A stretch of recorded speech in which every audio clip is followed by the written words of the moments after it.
Tonsils start ಆಯಿತು ಅಂತ ಇವಾಗ ಇದನ್ನು ಕೊಡೋಕ್ಕೆ ಸ್ಟಾರ್ಟ್ ಮಾಡಿದಾರಿಂದ ಅದೆಲ್ಲನೂ ಸ್ಟಾಪ್ ಆಗಿದೆ.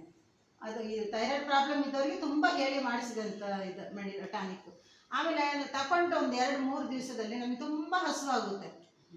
ಹಸುವಾಯಿತು, ಚೆನ್ನಾಗಿ ಹಸುವಾಯಿತು ಅಂತ ಅಂದಾಗ ಗ್ಯಾಸ್ಟ್ರಿಕ್ ಆಟೋಮೆಟಿಕ್ ಆಗಿ ಕಡಿಮೆ ಆಗುತ್ತೆ. ಹೊಟ್ಟೆ ಖಾಲಿ ಇರಲ್ಲ, ನಮಗೆ ತಿನ್ನಬೇಕು ಅಂತ ಅನಿಸುತ್ತೆ. ತಿನ್ನಬೇಕು ಅಂತ ಅನಿಸಿದಾಗ ಗ್ಯಾಸ್ಟ್ರಿಕ್ ಫುಲ್ಲು ಖಾಲಿ, ಅದು ನಮ್ಮ ಬಾಡಿನ ಇರೋದೇ ಇಲ್ಲ. ಆ ಥರದಲ್ಲಿ ಅನುಕೂಲನೂ ಆಗುತ್ತೆ. ಆಮೇಲೆ ಮಂಡಿ ನೋವು, ಕಾಲು ನೋವು, ಏಜ್ ಆದಮೇಲೆ ಕಾಲು ನೋವು, ಮಂಡಿ ನೋವು ಇದ್ದೇ ಇರುತ್ತೆ ಅಂಥವ್ರಿಗೆ ಆಯಿತು.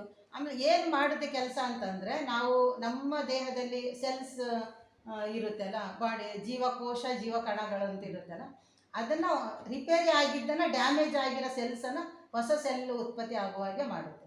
ಬರೀ ಒಂದು ಬಾಟ್ಲಿಗೆ ನಮಗೆ ಗೊತ್ತಾಗಲ್ಲ, ಒಂದು ಬಾಟ್ಲು ತಗೊಂಡ್ರೆ ನಮಗೆ ಗೊತ್ತಾಗಲ್ಲ.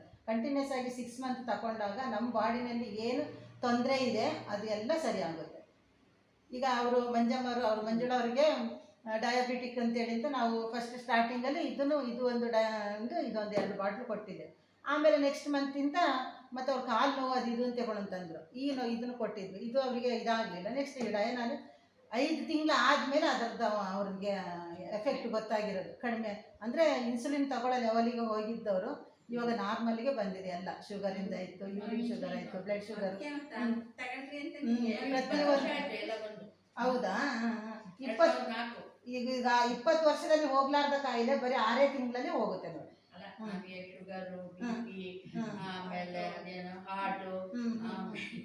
ಎಲ್ಲ ಥರದ್ದು ಇದೆ.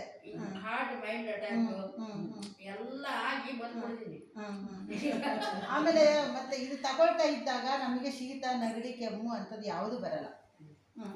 ಮೈನರ್ ಯಾವುದೇ ಇರಲಿ ಬರಲ್ಲ.